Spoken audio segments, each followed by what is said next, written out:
morning, everyone. Thank you all for joining us, on the beautiful last day of August today, and welcome. My name is Nazanin, and I'm the Assistant Branch Manager at RBC Markham Meeting Place. So, we work very closely with ACCES Employment as we share the same passion for our newcomer community and really value this partnership. So, we are very excited to be here today as we have a very interesting topic, it's so relevant our newcomers need. I was a newcomer myself and I went through so many challenges, and I wish that I could, join a webinar like today's, like back in 10 years ago, to get some information about renting in Canada. I know that moving to a new country is a major life-changing event. There's so much to do, so much to learn. And so actually that's why we are here today with our wonderful team from Arrive to provide some tips and guidance to help you get the better understanding of renting in Canada. So, and on the next slide, I would like to introduce our team today, our guest speakers. So we have a very special guest today. We have Clem, our Senior Manager, Growth Marketing from Arrive, and she will be sharing so many great tips and advice about renting. Hi, Clem, and thanks for joining. And we have Ria Ragbir, our banking advisor, who will be talking about credit, what is credit score and why is it important for renters. And Ria is actually our credit expert, and she will be sharing so many great tips on how to build a good credit history. Hi, Ria. Thanks for joining. And we are also joined by our recent newcomer from Nigeria, who has done very well for himself in Canada since arriving in February 2021. And he wants to give back to the community. He's assistant finance manager at JHR company, and he's really eager to join us, hoping to share his wonderful experience as a newcomer. Thanks, Abdullahi, for joining, and can wait to hear from you. All right, so on the next slide, before we get to our main presentation, I would like to talk a little bit about RBC Markham Meeting Place. RBC Meeting Place is an advice-giving branch, and we've created warm and welcome environment to provide support and guidance and resources to help our newcomers on their settlement journey each step of the way, and to answer your banking and even non-banking questions. It's such a very fulfilling role for Ria and for myself, because we really get the opportunity to present in the community and work with different organizations to empower our newcomer community. And over the past 2 years, since pandemic has started, our team has created new ways to help our clients settle into life in Canada, and we've adopted to connect with newcomers virtually, and we never stop from being connected to our clients and community. And here is just a different example of how we creatively came out with different type of workshop before the COVID in person, and after the COVID, obviously virtually, including workshop like fraud prevention, HR tips and tricks, role discovery, mock interview, tax advice event, to just name a few. And we volunteer a lot, not because we have to, because we want to make a difference. And we will be continuing connecting virtually with newcomers, not only in Markham, but also across the city, as well as wherever and whenever is most convenient for our clients. And we actually truly believe in newcomers, helping newcomers, and we work closely with organizations like ACCESS Employment and Arrive, as we share the same value. And we believe that a powerful change is possible when people come together. And beside the community work we do at RBC Meeting Place, Ria and myself, we are both advisors, and we work closely with each client to find solution to meet their unique needs. So we will be sharing our contact information at the end, and please feel free to reach out to us if you have any questions regarding your banking. So now let's get to the main presentation, and without further ado, I would like to hand it over to Clem to get it started. Thank you, Clem. Over to you. Thank you, Naz. Thank you, Sonia, for the great introduction. We're going to get started in a minute. In this webinar, we're going to be talking about renting for newcomers in Canada. We'll be talking about temporary accommodation when you first arrive in Canada.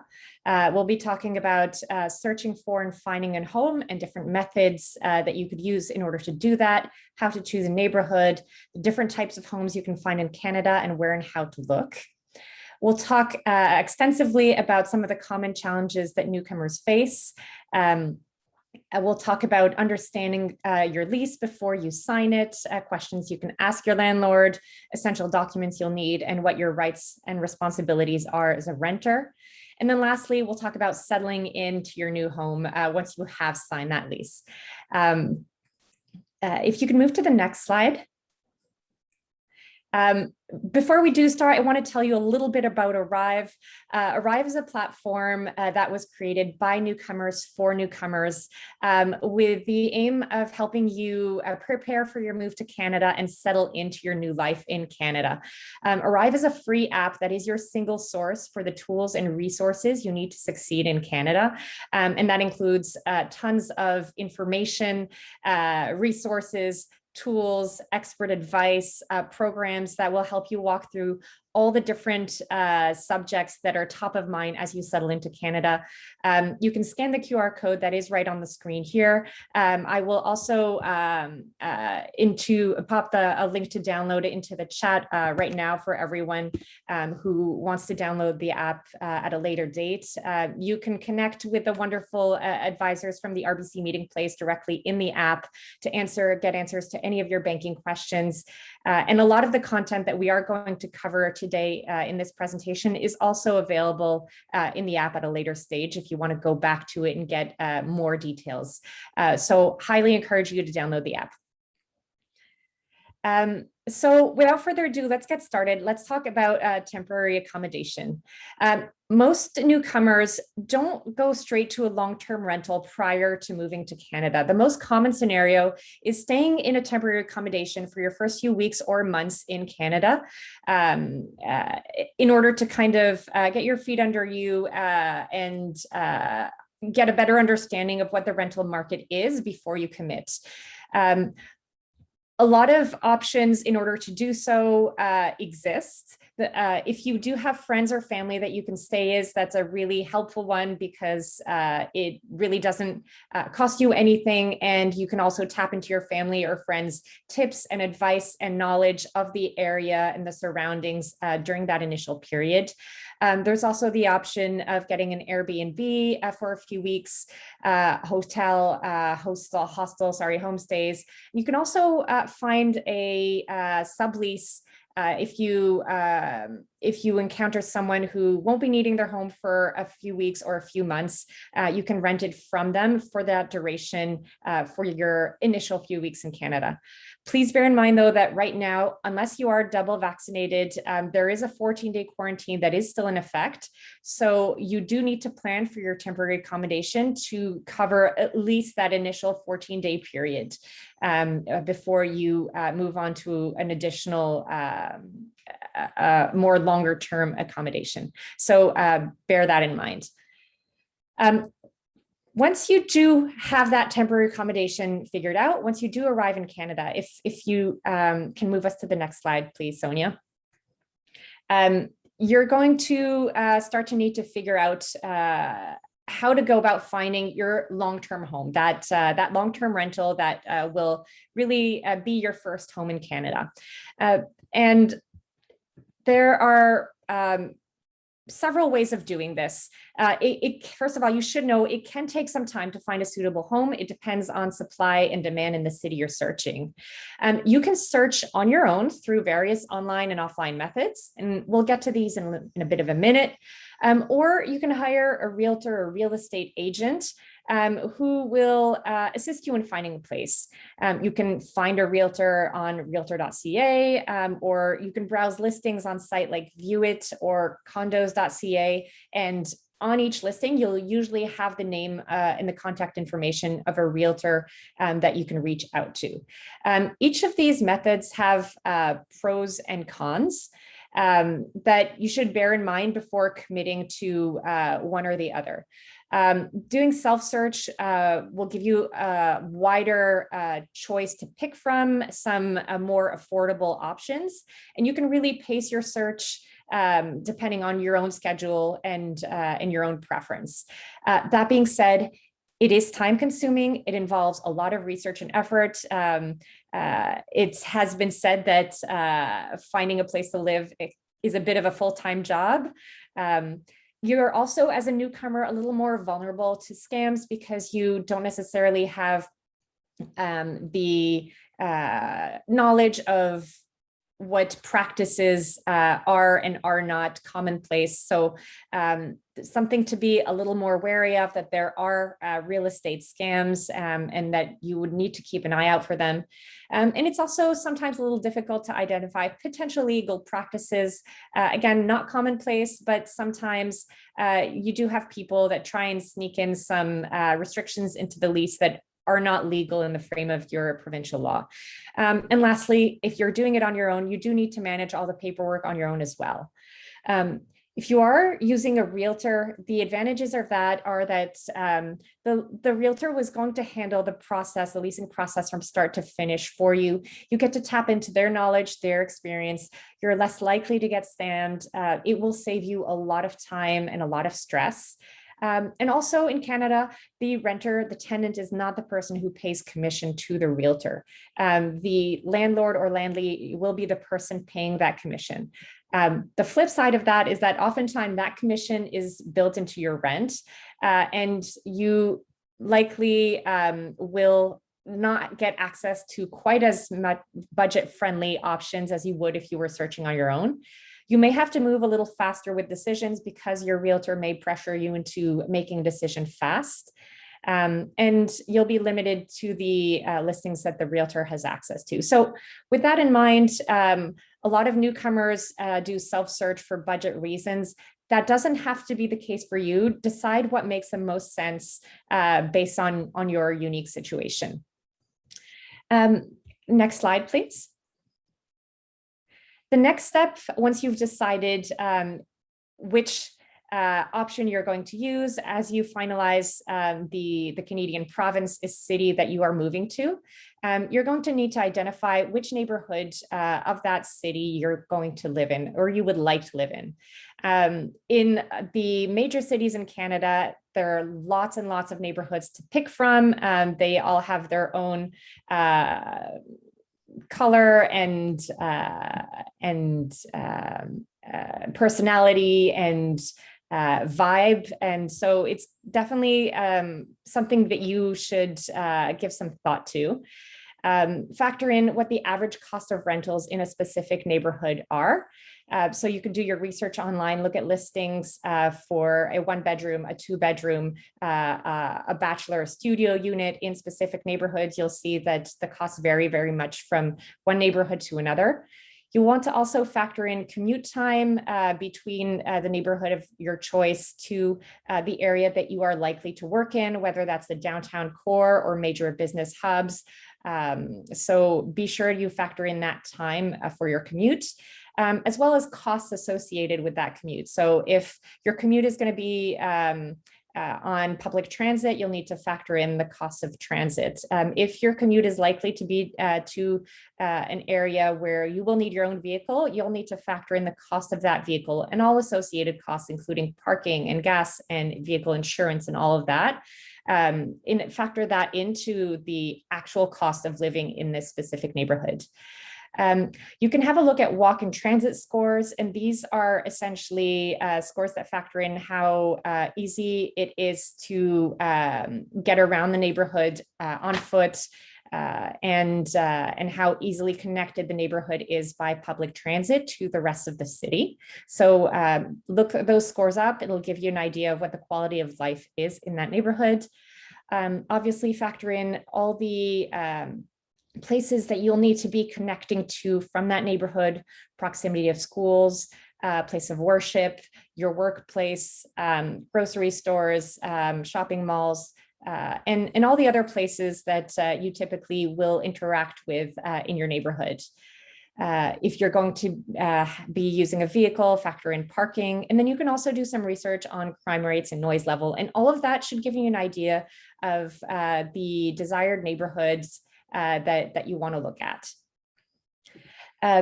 Once you have made a decision, and you don't need to settle on one neighborhood, you can definitely look at several neighborhoods, but you will be less overwhelmed if you have a better idea of what that what neighborhoods you want to limit yourself to. You'll be a little less overwhelmed by the sheer quantity of listings. On the next slide, we're going to talk a little bit about the types of home that you can expect to find during your rental search. There's a lot of jargon, and reading the listings will be a lot easier if you know what to expect. Sorry, I'm just seeing some of the questions that are coming in from Violetta. We do have a number of articles on some of the neighborhoods and suburbs of the GTA on the Arrive blog. You could look them up on arrivein.com. You can also find this information in the Arrive app. But just doing general research on Google would be able, you'd be able to find a lot of this information. And there was another question. There was another question regarding finding a realtor. You can find a realtor on realtor.ca. You could also, as I mentioned earlier, as you are looking at some listings on Viewit or condos.ca, you can see if there's a realtor associated with some of these listings, and you can get in touch with that realtor. You can definitely also ask around, ask your network to see if anyone has worked with a realtor that's worked really well for them. We've definitely have some realtors here in the GTA that some of the members of the Arrive team have worked with, but finding someone through your network, you're liable to get someone that is close by to where you are, has a really good knowledge of the neighborhoods that you are looking at. So just back to the types of homes that you can expect to find in the jargon you can expect to find in some of the listings in Canada. Apartments, and these vary from walk-up units in low-rise buildings to units in bigger buildings with elevator access. And amenities in apartment buildings can vary from a single on-site washer and dryer to full-out laundry rooms and common rooms. So apartments can mean several things.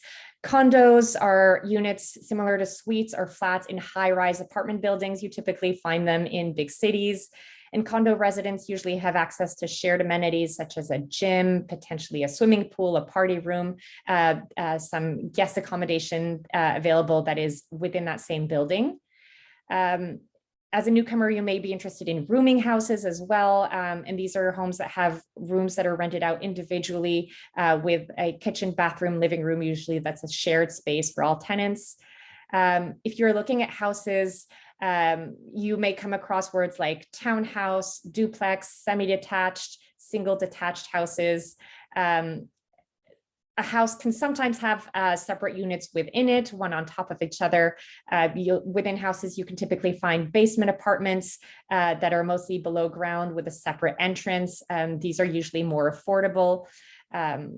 Semi-detached home is a home that shares a single common wall with another unit on the other side. Fully detached home has no shared walls with no neighbors. So all of these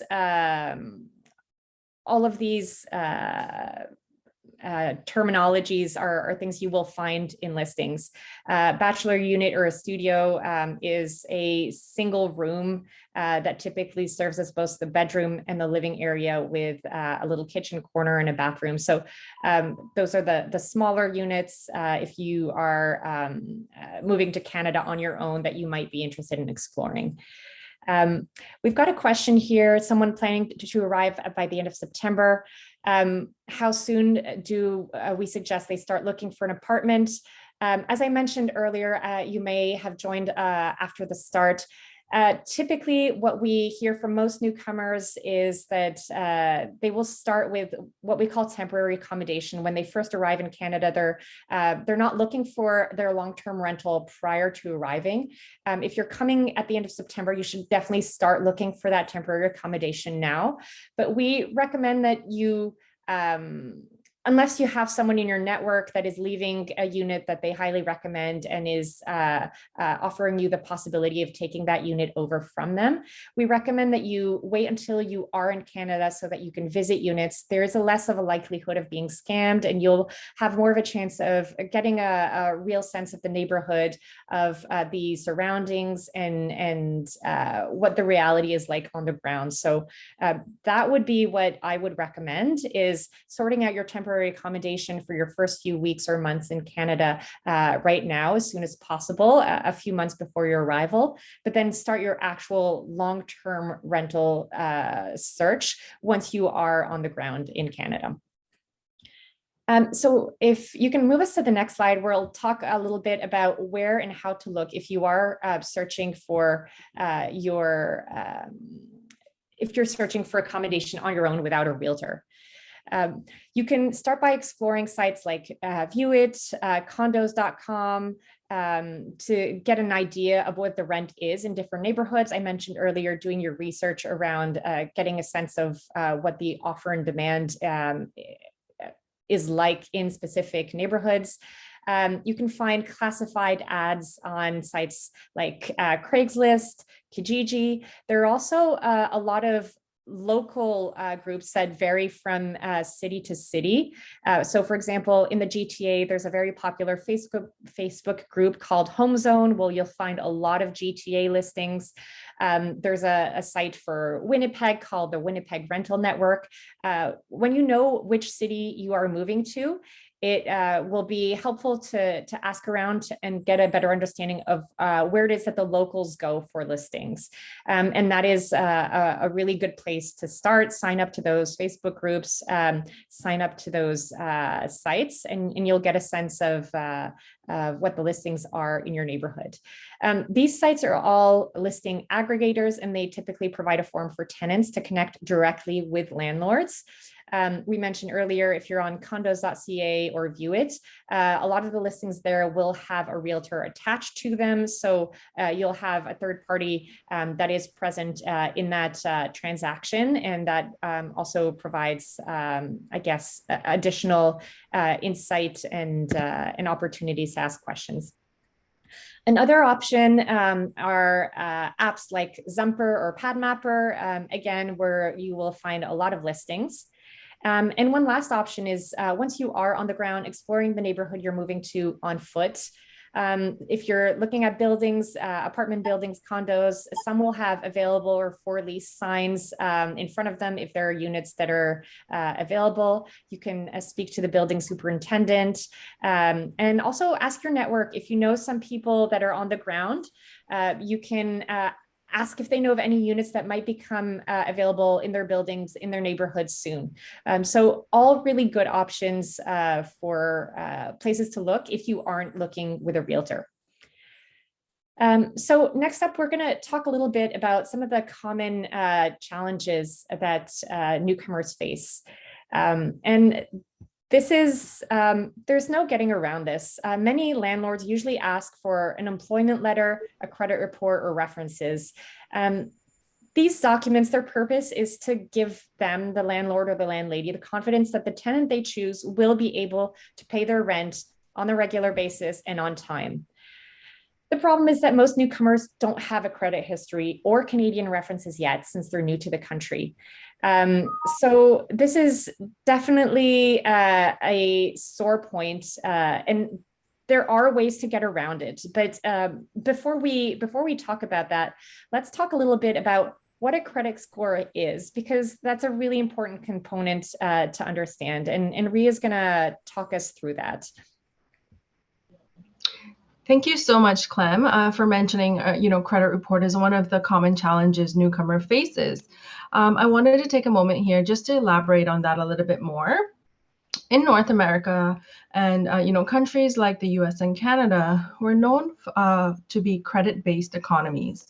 People use their credit cards instead of debit cards or using cash to make purchases and then repay the entire amount owed either at the end of their credit card billing cycle or installments if they choose. I recalled the celebration fully well when I received my first credit card at 18 in Florida. And, it was a big celebration for me, where I quickly learned that it's not free money and you have to pay it back when you do use it. Credit is considered part of your financial power. It helps you get the things you need now, like a loan or for a car or a credit card, based on your promise that you are going to pay it back later. Working to build or improve your credit helps ensure you qualify for loans when you actually need them during the different milestones in your life. Example, buying your first home, which may be the largest product in Canada that you'll have, a credit line to help you pay for that dream wedding or a car. When you borrow money from a bank or lender, certain information is shared with the credit bureau. Over time, additional information such as whether you've paid your bills on time, whether you've missed a payment, how much debt you have outstanding, will get shared with your credit bureau. These factors go into calculating your credit score. A three-digit number that indicates to lenders your capacity to repay a loan, as reported on your credit rating report. So credit scores ranges from 300, the lowest or the starting point, which I've seen from many of our newcomers, and then you only go up from there. The 750 is the magic number, which will likely qualify you for a standard loan all the way up to 900, which is the highest score awarded for credit for excellent credit history. I strive for the 900, if you must know. The higher your score, the lower the risk to the bank and vice versa. Credit scores can be evaluation of your creditworthiness in one way or another. In that sense, scores are very much like your grades in school.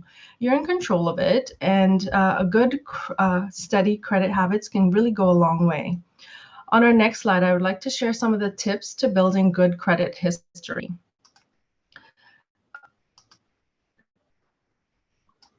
So there are 6 tips to build a good credit history. First and foremost, get a credit card right away. You can start building your credit history, but use it wisely. Connect with an RBC advisor to understand what credit cards are available to newcomers. As a pro tip, to build good credit history faster, it's recommended that newcomers first start off with a single credit card. Avoid holding multiple credit cards and keep paying the balance in full. Another great tip is make your payments on time and pay off your balance in full each month. When lenders review your credit report and request to see your credit score, they want to know how reliable you are with paying your bills, because usually past payment performance is considered a good predictor for future payment performance. It's important that you make your payments on time. While your credit bill will always indicate the minimum amount owed, it's sometimes, as someone is getting started with building credit in Canada, it's best to pay off the balance in full each billing cycle. Paying the entire balance each month also helps you avoiding racking up your credit card debt. Another great tip is to use credit wisely. Always stay within your credit limit. If you have a credit card, let's say with a $2,000 limit, try not to go over that limit. You should only spend what you can afford to pay back. Spending more than the authorized amount on a credit card can usually lower your credit score. As a good rule of thumb, try to use less than 35% of your total credit in each billing cycle. And I'll explain what this means.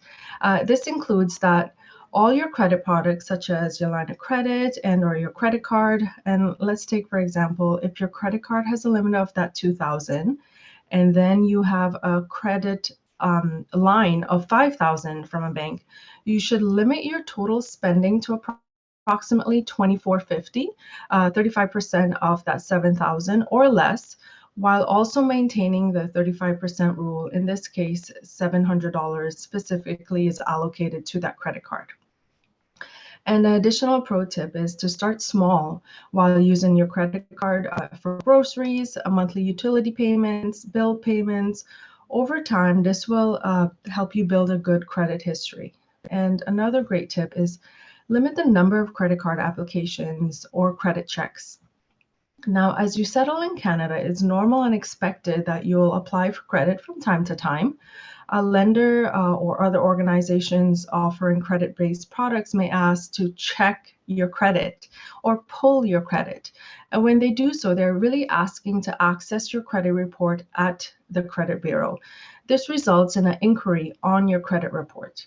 So there are two types of credit checks. There's the hard hit and the soft hit. So the hard hit, these are the credit checks that will appear on your credit report, and it can impact your credit score.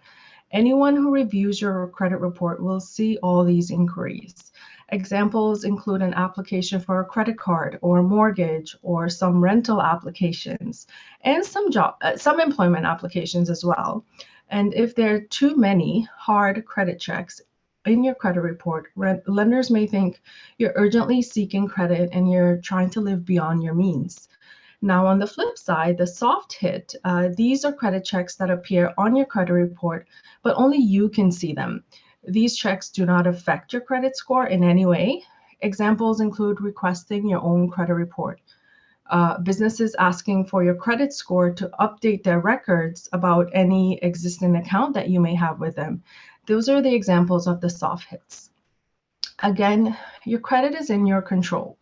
So to control the number of checks on your report, you should limit the number of times you apply for credit.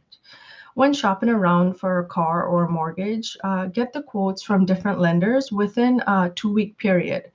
Your inquiries will then be combined and treated as one inquiry on your credit report. And really apply for credit when you really need it. Another great tip, report any inaccuracies in your credit report. Once you get your report, check for errors on your credit cards and your loans, such as payments that you've made on time that is actually showing as late. This could impact your score negatively. Mistakes on your personal information, such as your wrong mailing address, your incorrect date of birth. Your credit report is a reflection of who you are. So you really want to check for these inaccuracies on your credit report often if you can. Accounts listed that you actually never opened, which could be a sign of identity theft. So you want to be really mindful of that too. Negative information about your accounts, as it is still listed over the maximum number of years that is allowed to stay on your report. So you want to make sure if you've closed any accounts, you want to make sure it's actually showing as that zero balance and such. Any inconsistencies or incidents of fraud should be reported to the respective credit bureau without any delay and get corrected immediately. Monitoring your credit on a regular basis can help you really spot these inaccuracies before it really impacts your credit rating. RBC Online Banking, we offer this monitoring for free. And personally, I set up a reminder for myself twice a year to check my online banking just to review for any inaccuracies, anything that I'm not aware of that needs reporting to the credit bureau immediately. And lastly, my final tip is to use different types of credit. So a credit card, a loan, a line of credit. The number of credit products you have, such as a credit card, line of credit, or loan, affects your credit score. For example, for newcomers to Canada, it is recommended that you start with a single credit card and gradually apply for other credit products as later in your journey as a newcomer. And as you become established in Canada, diversify your credit by having a really good mix of credit products, as it may improve your credit score. However, make sure you pay back any money you borrow. Otherwise, you can end up hurting your score and taking on too much debt. It's really, like I said, it's really in your best interest and in your control of your credit. And finally, speak to an advisor at your bank if you have any questions and concerns regarding your credit. We're definitely here to help you. We did mention, that credit reports is a common challenge for newcomers. And now I'll actually hand it back to Clem to discuss on how to overcome those challenges. Thank you so much, Ria. Before we move on, you are the credit expert, and we have a question here that I feel you would be best placed to answer. Someone was asking if they have a companion credit card to someone else's account, will that help working towards building their own credit? I would love to hear your answer to that. Actually, that's considered the authorized user on a credit card, and that's not assisting in building your own credit. So credit is built with your name and your SIN number. because it is reported as your identity here in Canada. So much to effect of your own your school grades and such. So it's a reflection of who you are. So you're added on as an authorized user. So you're sharing that credit amount, say it's 2,000, you're sharing that with that person. So it's not really allocated to you specifically. It's allocated in a combined pool. So I would recommend, do apply for your own credit card to build your own credit report. Great. That's what I thought, but I'm so glad that we were able to confirm that. So now that we've talked about what credit score is and how you build it, I think everyone has a better understanding of why landlords rely on it so much, because that credit score is your financial reputation. It is kind of an indication of the fact that you'll be able to pay your rent on time on the regular basis. Now that we know that that is what landlords are looking for here, we can think a little creatively outside of the box in terms of what else we can offer when we don't have a credit score as newcomers just arriving in Canada that can kind of address that same concern landlords have. One option that is available is some form of a proof of savings document, a Canadian bank statement or a letter from your bank. If you do have considerable savings that you are bringing to Canada with you, transferring those savings to a Canadian bank account and showing the landlord that you do have this sum available to you and that it would cover the rent for the duration of your lease, that is potentially an option you want to explore. Obviously, you need a Canadian bank account. If you choose to bank with RBC, you can start the account opening process in pre-arrival and then finalize that account creation over the phone as soon as you arrive, so that you can transfer your funds into that Canadian account as soon as possible and have that document. Speak with your financial advisor to see what sort of a document makes the most sense, but showing that you do have this amount of money that would cover the rent for the duration of the lease may be sufficient for some landlords to agree to rent their unit to you. Another option is going with a local guarantor or cosigner. So what is that? A guarantor or cosigner is someone who agrees to pay your rent on your behalf should you be unable to do it yourself. It is a legally binding agreement. So usually only close friends or relatives will agree to do this for you. And before you move and go ahead with this, you should consider the impact that should you be unable to pay your rent, the impact that that will have on your relationship with this person if they have to pay on your behalf. If you do have someone in your family, in your friends that is willing to play this role, then usually that will go a long way in helping you secure a rental unit that you're interested in. Another option you might want to explore is a house share or a sublease. And that usually means subleasing from an existing tenant or leasing from a landlord who lives in the same apartment or house, or co-signing a lease agreement with a roommate who has a good credit history. And those are all options that usually are a little more accessible to newcomers who don't have a credit history. One option is offering a larger than expected deposit. Each province in Canada has legal guidelines on rent deposit payments that tenants need to make before moving in. And landlords aren't legally allowed to ask for a larger deposit. However, potential tenants are allowed to offer it. This can be a big incentive for the landlord to accept your application over another. If you can offer, say, 4 months rent upfront or 6 months rent upfront. That is something the landlord cannot ask of you, but it is something you can offer, and but do consider other options before you commit to that very large amount. Another option, if you are looking for an apartment in a building, is exploring condos that are rented out by individual owners versus units that are in buildings that are managed by a property management firm or an institutional investor. Typically, rental buildings that are managed by property managers have very little flexibility about the tenant verification process. They're pretty strict. However, if you are in a condo setting and you are renting from an individual landlord, then you may have a little more flexibility there, and they might be more open to accepting you as a tenant, subject to your reliability. So that's a good tip there. Given all of this, if you are still having trouble finding a landlord that is willing to take you on as a tenant, you might consider broadening your search.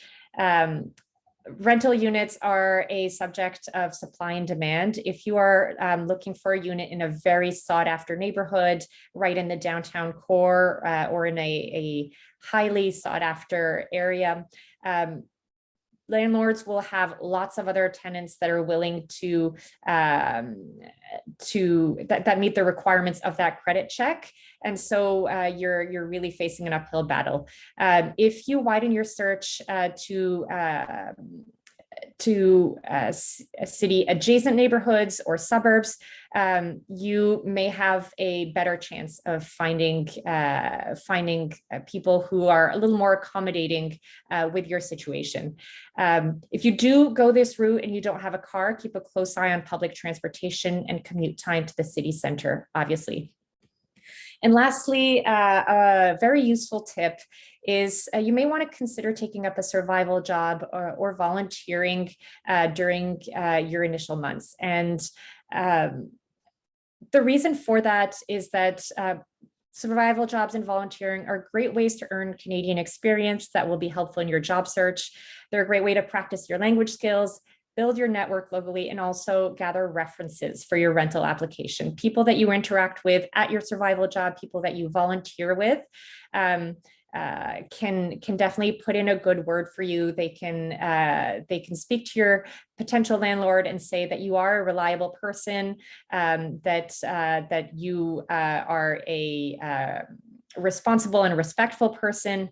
And survival jobs will also provide you with an employment letter, and your income from survival jobs will cover basic living expenses while still allowing you to continue for your desired long-term job that you are looking for. So these are all tips that we suggest you explore if you are coming up against that challenge of not having a credit history, not having a letter of employment that many newcomers face. If that is the case, you're not alone. I'd like to pause here and call on Abdullahi. I know that he arrived recently, and I've heard that you have many tips to share from your own experience. So I would love to hear a little bit from you and your experience. Hi, everyone. Okay. I think my own search was made a bit easier because I was able to land a job within a few weeks after arriving. So that's like a very strong bargaining chip for me. And I was just able to present an offer of employment to show that I'm going to be in employment for, and I have enough income to cover the rent and the cost. So basically, it was easier in that aspect.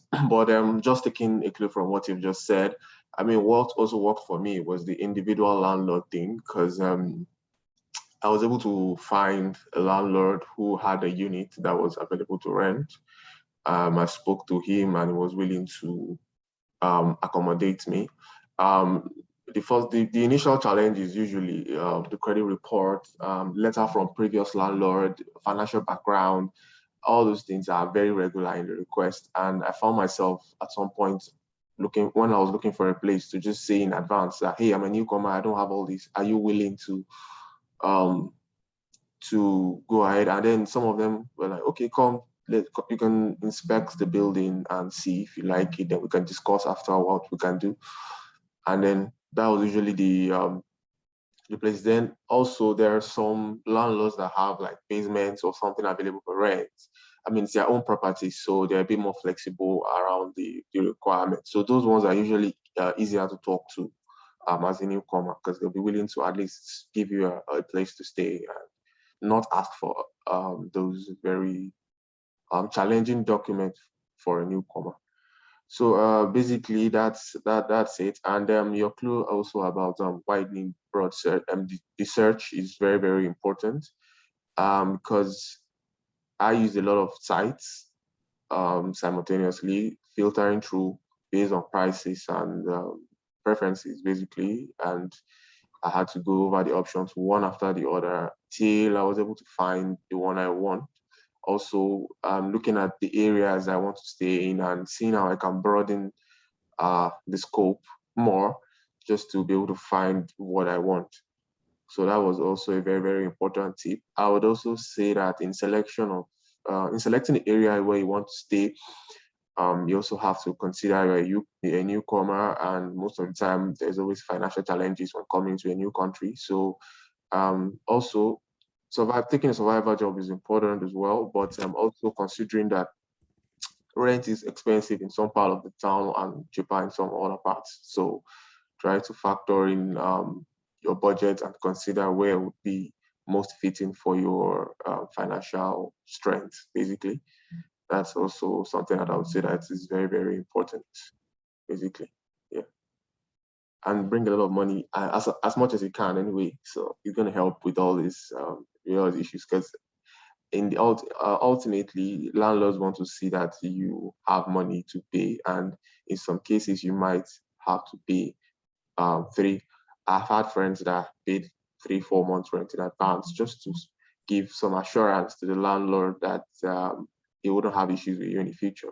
Because if a landlord can recover 4 months rent from you in advance, that is also something he'll be willing to take, because for his own, I mean, it gives him more money, and also it gives satisfaction that you at least is recovered maybe almost half of the rent for the entire lease agreement from you already. So that's a stronghold. Thank you so much. I think that's super helpful to have that that personal experience to kind of confirm that. So I'm being mindful of time. We have 10 minutes left and quite a fair amount of content to go through. If you can move us to the next slide, we'll talk a little bit about questions you should ask your landlord or realtor before you sign a lease. A lease is a legally binding agreement between a tenant and a landlord. So before you sign anything that's legally binding, you should make sure that you have answers to all your questions. You might have questions specifically about the rent, very important components. I'm sure you will have seen what the rent is in the listing, but you need to understand what the rules around rent increases are. These can change province to province and municipality to municipality. Some units, the rent cannot increase more than a percentage that is set by the municipal government every year, a very small percentage, typically 1 to 2%. In other units, other provinces, you may be subject to large increases with very little notice. So it's really important to understand what the rules around that are. You need to understand what is included in your rent. Are there any utilities that are included? Will you need to pay those utilities in addition to your rent? Internet, garbage removal fees, parking spaces, storage lockers, what of all of those expenses that you may need to pay for, which are included in your rent and which are not. You'll need to understand how much you need to pay before moving in. This varies province to province. Again, we have on the Arrive app, we've got a lot of information specific to each province that you should definitely explore once you know which province you're moving to. Understand how the security deposit works. Is it refundable? And if so, what are the conditions you'll have to meet in order to get it refunded when you do leave the unit? and understand what the modes of payment for rent are. Is it check? Is it e-transfers? Is it cash? Just understand what the landlord will accept and what their preferred mode of payment is. Next, if you have questions about the lease itself, definitely explore those. What is the term of the lease? Most units in Canada, typically the lease is 12 months, but your landlord may be interested in getting you to sign a shorter lease or a longer lease. There are advantages and disadvantages to both. Advantages are that you're locked in for less amount of time if you're signing a shorter lease, and if you have an opportunity for a job elsewhere or a better unit somewhere else, then you have the flexibility to meet that need. However, know that beyond the initial term of your lease, then you are subject potentially to rent increases. So there is that kind of protection you may be interested in by signing a longer term lease. Understand what your expected move date is so that you can plan. Do you need a guarantor? Do you need references? Understand what's included in the lease. Again, parking, storage, utilities. Understand if there are pets, rules on pets and smoking. I typically in my own leases have often seen that smoking is prohibited in the unit. If you're a smoker, that's probably something you should be looking into. If you're moving with a pet, understand if there are rules around that. And then again, ask questions, even if you don't know going in that you are going to break the lease. If a job opportunity does come up somewhere else and you do need to move, understand if you are on the hook until the end of your lease agreement, if you will have to pay for rent, or if the landlord is open to you subletting, if the landlord is open to you helping find a suitable tenant to replace you instead of being on the hook for rent. So ask questions around that. Ask if you'll need renter's insurance. We typically recommend that you get renter's insurance, even if it's not required, but definitely get an understanding of that. And lastly, ask questions about the unit. How many people are allowed in? If at some point in time you plan on having long-term guests, family visiting from overseas for a few months, a few weeks, ask if that will be allowed. Ask if the unit will be furnished. Most rental units in Canada typically come furnished with the basic cooking appliances, such as a stove, a fridge, a dishwasher, but it doesn't help to check that this is the case. Is there laundry included? And if there isn't, do you have access to a laundry room in the building, or will you need to go to a laundromat to get your clothes cleaned? Ask if you're allowed to make cosmetic changes, paint a wall, hang some art, mount a television set, get an understanding of what the rules are there. Ask how many sets of keys there are and how many you get. In most provinces, the landlord is not allowed to enter the unit without giving you prior notice, but do understand who has the keys, just for your own benefit. And understand if there's anything that needs to be done before you move in, such as cleaning or maintenance. So make sure you ask all the questions before signing a legally binding agreement. Can we move to the next slide, please? So once you've asked all your questions, you're moving ahead, you are going to sign this lease, gather all your essential documents. If you have a letter of employment, make sure it includes your salary details. If you have a credit report, get that. Get references, friends, family, previous landlords, people that you work with at your survival job, people that you volunteer with. All of these people can serve as references of your fine, upstanding moral character and showcase that you are a very reliable and respectful person. We mentioned that bank statements, proof of funds can also be helpful in this case. So speak with your financial advisor to obtain those if that is something that you've agreed upon with your landlord. You may also need to provide ID, usually your passport, just to prove who you are. Next slide, please. We have a number of articles on the Arrive app and on the Arrive blog that outline your rights and responsibilities as a tenant in each and every province. the rights of tenants really do depend on provincial law. So I recommend you check out those articles once you know what province you are moving to. Some of the common themes that you will find through these are guidelines around rent increases. In some provinces and municipalities, there's a limit. In others, there's a lot more flexibility for landlords to increase the rent. Understand how much they're allowed to increase it by and at what frequency. Rent payments and the duration of the lease. Again, that's something you should ask, but also understand what the guidelines are in your province to ensure that what your landlord is telling you is within the guidelines of the law. And again, when landlords are allowed to come and visit the unit, they need to give you notice, and they can't come just for any reason. There needs to be a valid reason for them coming. So make sure these are the rights you should be looking into. You also have responsibilities as a tenant, so make sure you are well aware of what those responsibilities are.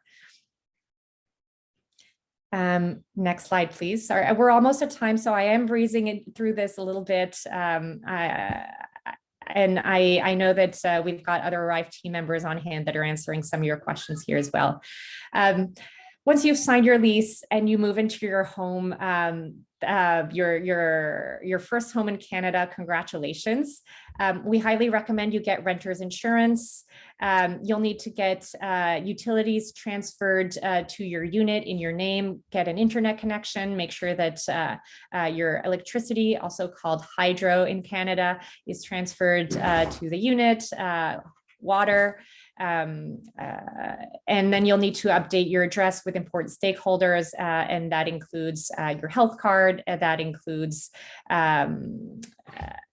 your bank, obviously, and any other stakeholders that you already have at this point.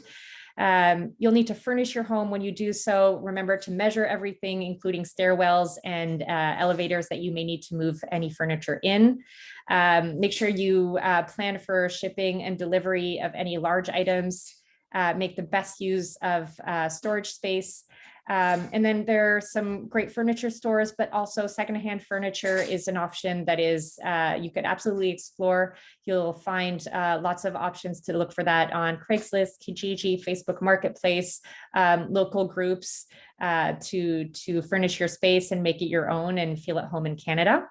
And once you've done that, get to know your neighborhood, walk around, take transit to understand what your commute will look like. Visit your local library. It's a great resource. We have an article on Arrive on how great a resource public libraries are. I cannot say enough good about them. Introduce yourself to your neighbors.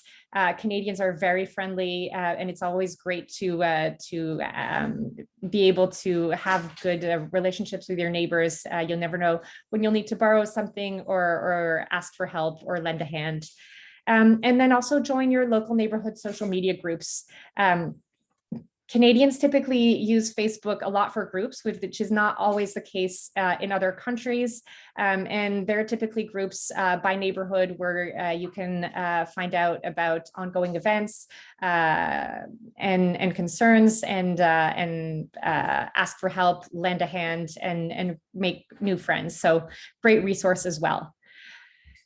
With that brings us to an end of this presentation today. We've gone through a lot of content. On the next slide, just a brief recap of everything that we've covered, determining the types of home that meet your needs and your budget, figuring out whether or not you're going to need a realtor, understanding how to overcome that hurdle of not having a credit score, and then making sure you ask your questions and understand what's in the lease before you sign it, knowing your rights, and then settling in. So I hope you've had the opportunity to get answers to most of your questions today. We have a lot of resources on the Arrive app. Again, you can find the QR code and scan it on the next slide. If you haven't had an opportunity to download the app, oh, it's not on here. I will reshare it in the chat. It's a great resource for everything for newcomers to Canada, and you should definitely tap into it to make your move as stress-free as possible. So thank you so much, everyone. Thank you for listening in today, and we hope to welcome you to Canada soon.